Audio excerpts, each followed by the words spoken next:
Bonsoir à tous, mercredi 5 juillet, soyez les bienvenus sur La Première. Voici les titres de votre journal. Les premières conséquences de la grève des personnels navigants commerciaux de la compagnie Air Tahiti Nui. Ce matin, un vol à destination d'Auckland a dû être annulé. Ce soir, 2 autres vols sont prévus. Nous ferons le point sur la situation avec David Chang. Il sera en direct de l'aéroport international de Tahiti Fa'a. Le tout nouvel Apetei Express a été baptisé cet après-midi à Papeete. Il prendra la mer vendredi pour son voyage inaugural à destination des îles sous le vent. Le catamaran a coûté 2,5 milliards de francs pacifiques, mais le groupe De Gage a bénéficié d'une double défiscalisation locale et nationale. Nous en parlerons avec notre invité Benoît Petit, directeur général du groupe Interinvest. La petite fourmi de feu continue d'infester les jardins et les forêts de Tahiti. Les sites touristiques ne sont pas épargnés. Exemple ce soir aux 3 cascades de Tiarei. Les habitants de la vallée sont excédés. En fin de journal, ne manquez pas notre incursion à Makatea. La Makatea Vertical Adventure, ce n'est pas que de l'escalade, ce sont aussi des visites guidées autour de l'histoire si singulière de cet atoll.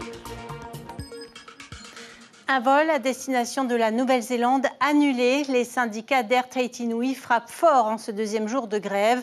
Parmi les 240 passagers censés embarquer ce matin, une trentaine de judokas en partance pour les Open de judo ou encore une famille néo-zélandaise de 8 personnes. Caroline Fary, Jérôme Lee. Le vol de 8h25 pour Auckland n'a jamais décollé. Quelques passagers avaient pourtant enregistré leurs bagages, comme cette famille néo-zélandaise en vacances depuis 15 jours en Polynésie et en attente d'une solution de retour. On venait d'enregistrer et on nous a dit qu'on ne peut pas partir. Le vol est annulé car le personnel est en grève, donc on doit rester ici à attendre.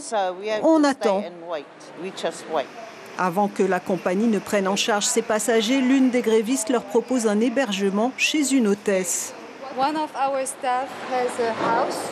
Une de nos employés a une maison, donc si vous souhaitez y rester jusqu'au prochain vol, finalement la compagnie relogera tous les voyageurs dans un hôtel de Tiperui. Les judokas qui devaient, participer aux Open d'Auckland en vue des Jeux du Pacifique arriveront tout juste pour la compétition. La direction d'ATN qui a été très réactive puisqu'ils nous ont proposé de repartir sur le premier vol Air New Zealand. Donc on part dans la nuit de jeudi à vendredi avec des conditions de compétition qui seront un peu particulières, mais c'est pareil, on s'adapte. Ça fera partie de la préparation. On va arriver normalement à 7h du matin avec une pesée à 8h30, début des combats à 9h30. Sur le piquet de grève, les PNC, toujours mobilisés, attendent une rencontre avec la direction. Ils démentent le chiffre de 30% d'augmentation du salaire avancé par le PDG. On a fait une proposition à la hauteur à peu près de 50 000 francs par PNC en plus, ce qui équivaut à 15% de revalorisation et pas 30% par rapport à ce que Michel Monvoisin nous a dit. On est conscient de la situation de l'entreprise. Si on a fait cette proposition, c'est en tenant compte des conditions financières de l'entreprise. Une réunion syndicat-direction était programmée dans l'après-midi pour tenter de trouver une issue au conflit. Oui, des négociations se sont effectivement tenues cet après-midi entre syndicats et direction. Mais après 1 heure d'échange, les 2 parties campent sur leur position. Le point qui fâche, c'est toujours la grille salariale. Jointe par téléphone, la direction n'a pas souhaité faire de commentaires. En revanche, Cyril Le Gaïc de la CSIP a bien voulu prendre la parole. On l'écoute. Il répond à Teupo Fatupua-Vert. Les négociations ont démarré à 15h, nous avons fini à 16h, puisque la direction a privilégié la négociation avec les autres organisations syndicales sur l'inflation, l'ICV. Donc pour nous, on a terminé les négociations, aucun document n'est signé. Donc on considère que la direction ne privilégie pas la négociation pour débloquer la situation. Alors c'est quoi le point d'achoppement qui reste? Le point d'achoppement, c'est le premier numéro 1. On n'a pas avancé dessus, sur la grille salariale, sur la révalorisation. Je ne vois pas pourquoi on va discuter du deuxième, du troisième, du quatrième point si le premier point n'est pas satisfaisant. Cyril Legaille qui se dit prêt à aller jusqu'au bout, un conflit qui risque de se durcir. On l'a vu, le vol vers la Nouvelle-Zélande a été annulé ce matin. Ce soir, 2 vols sont prévus. Le premier en partance pour Los Angeles, le deuxième vers Paris. On va tout de suite retrouver David Chang sur place pour faire le point. Bonsoir David, est-ce que les avions d'Air Tahiti Nui vont décoller ce soir ? Bonsoir Cybèle, eh bien c'est la question qui est sur toutes les lèvres ici à l'aéroport de Tahiti Fa'a. Vous l'avez dit, 2 vols sont prévus avec un départ à partir de 23h45 ce soir à 15 minutes d'intervalle. Le premier en direction de Paris et le deuxième en direction de Los Angeles. D'après nos informations, la compagnie Air Tahiti Nui devrait prioriser le vol vers Paris, mais rien n'est sûr. Il va falloir attendre le tout dernier moment pour savoir si le nombre de personnels navigants est suffisant pour que l'avion décolle. Il en faut 10 minimum pour un départ vers Paris et 6 minimum pour Los Angeles.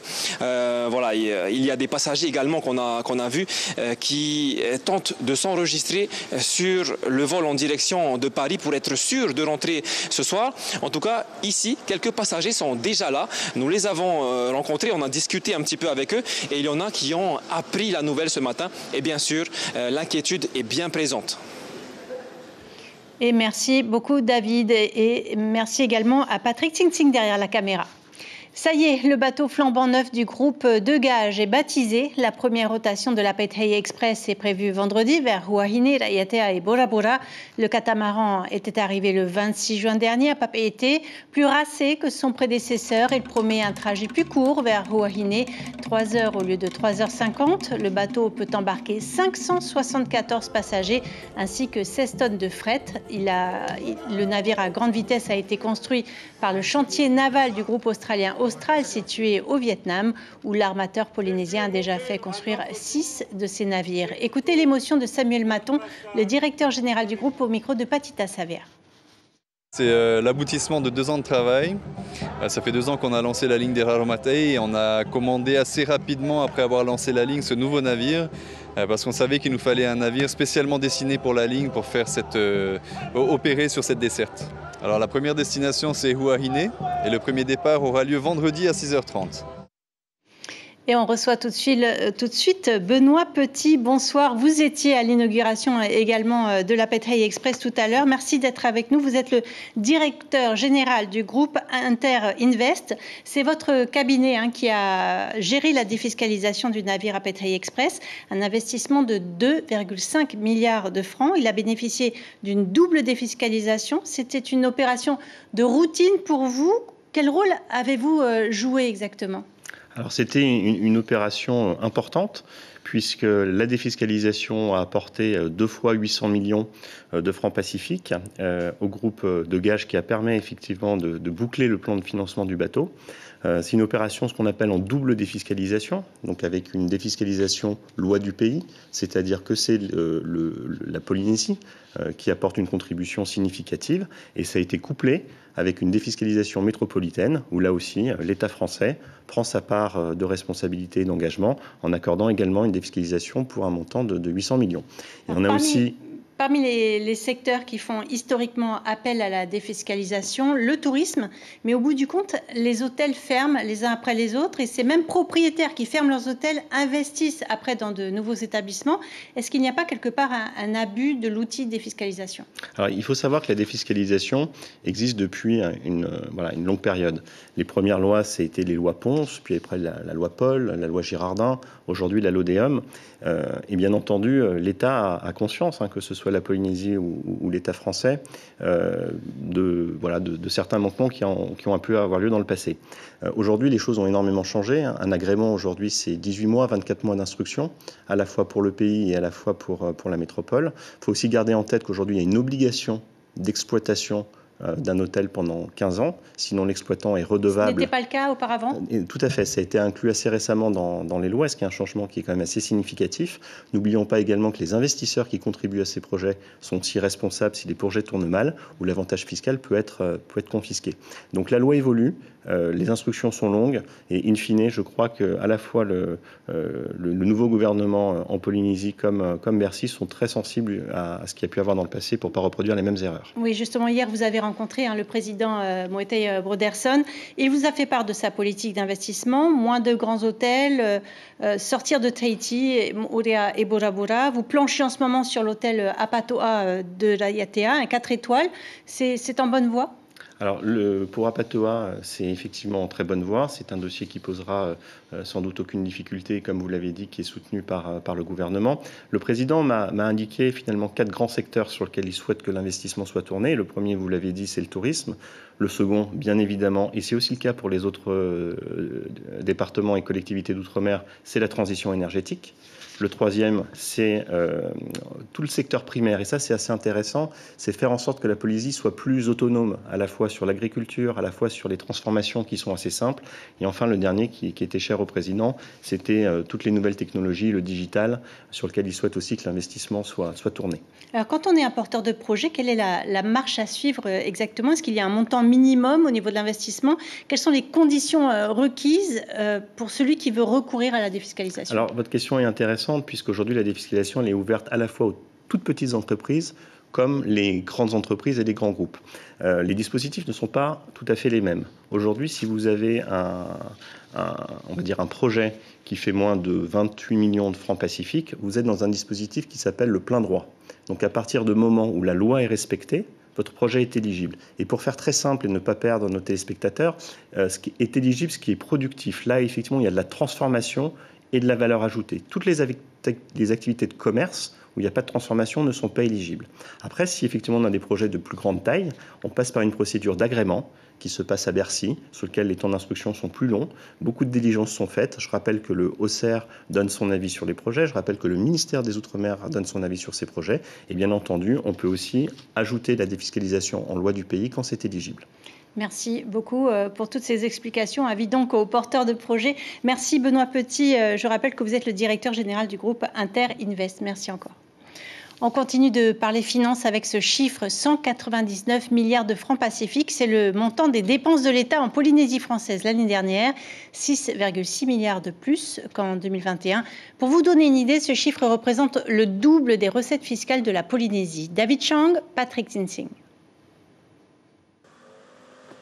Le musée de Tahiti et des îles, flambant neuf, avec son architecture complètement repensée, un plaisir pour les visiteurs. Franchement, c'est assez impressionnant, hein. C'est très bien éclairé et les explications sont assez claires aussi.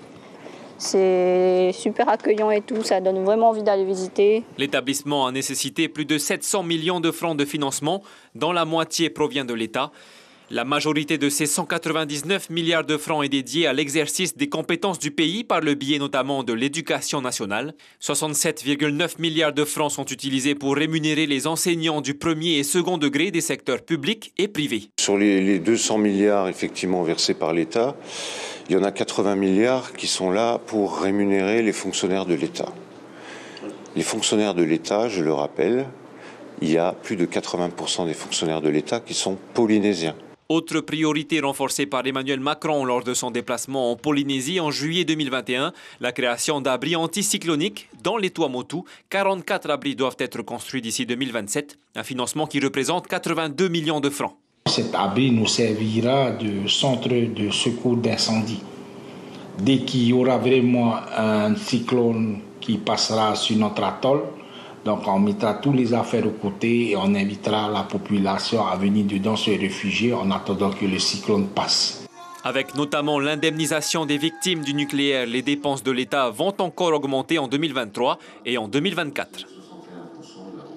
On l'avait presque oublié, la petite fourmi de feu, qu'on appelle aussi fourmi électrique, continue d'infester la nature tahitienne.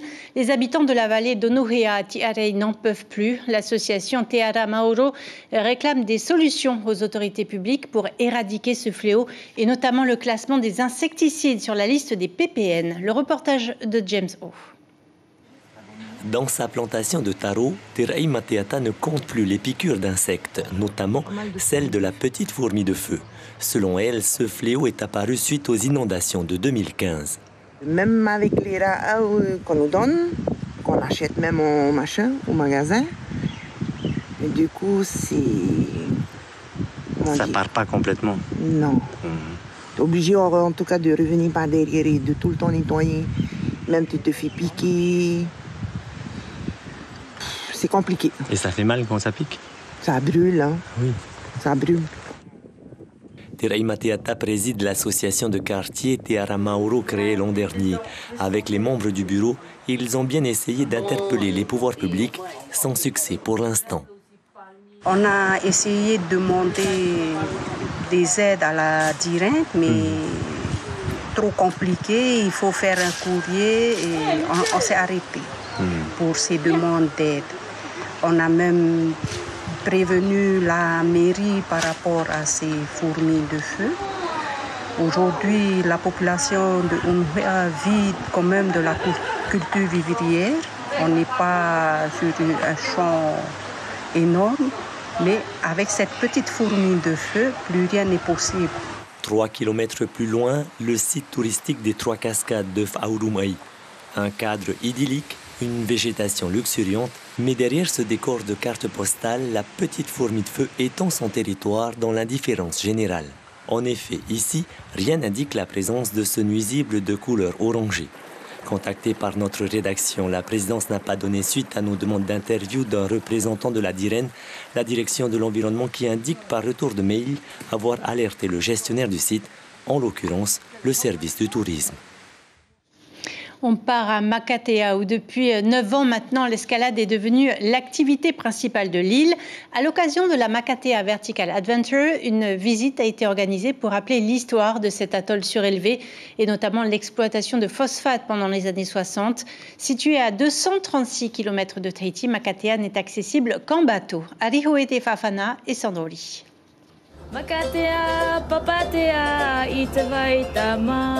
Après 9 heures de navigation, le réveil est exceptionnel. Makatea dévoile toute sa beauté aux touristes.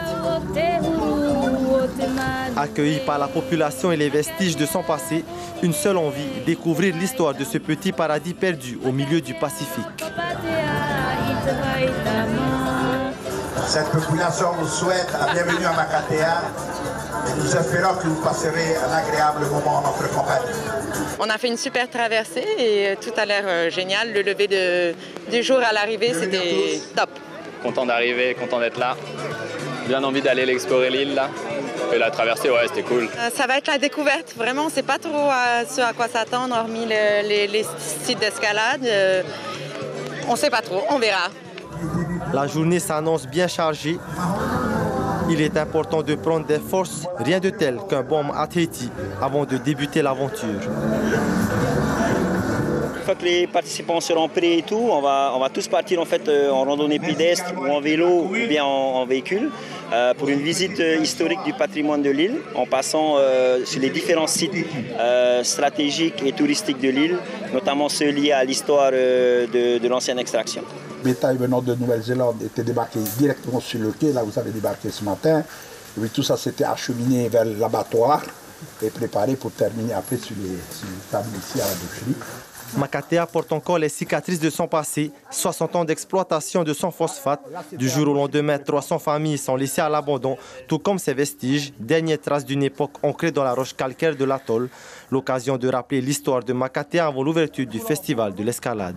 On commence par la visite patrimoniale, c'est-à-dire on va un peu à la rencontre des vestiges qui ont été laissés sur cette île. Il y a plutôt toute la machinerie industrielle, mais il y a aussi quelques sites qui ont été mis en avant. Nous allons passer devant les vestiges également d'un train. Je pense que ça, c'est quelque chose qui percute aussi, un petit train en Polynésie. Et c'est dans le projet de restructuration. Depuis la fin des extractions, Makatea a tenté de se redévelopper pendant 5 décennies. Aujourd'hui, grâce à ces falaises, l'escalade se positionne petit à petit comme le fer de lance d'un potentiel développement touristique et économique. Voilà, on arrive au terme de ce journal. En voici l'information principale. Deuxième jour du conflit social qui oppose les PNC à la direction d'Air Tahiti Nui. Des négociations se sont tenues cet après-midi entre syndicats et direction, mais après plus d'une heure d'échange, les deux parties campent sur leur position. Le point d'achoppement reste les salaires. Jointe par téléphone, la direction n'a pas souhaité faire de commentaires. 2 vols doivent partir ce soir pour Los Angeles et Paris. Un programme 100% local ce soir sur la première après la page consacrée au Heiva, un documentaire Mon'oi, une huile au trésor. Il sera suivi du magazine Outre-mer et si on bougeait les lignes. À la une du journal Tahiti Info demain, conflit social chez ATN, syndicats et direction dos à dos. Voilà pour les informations de ce mercredi. Passez une excellente soirée sur nos antennes. On se quitte sur les images du Heiva de l'atoll de Ho au Tuamotu, images signées Mathieu Allo. À demain.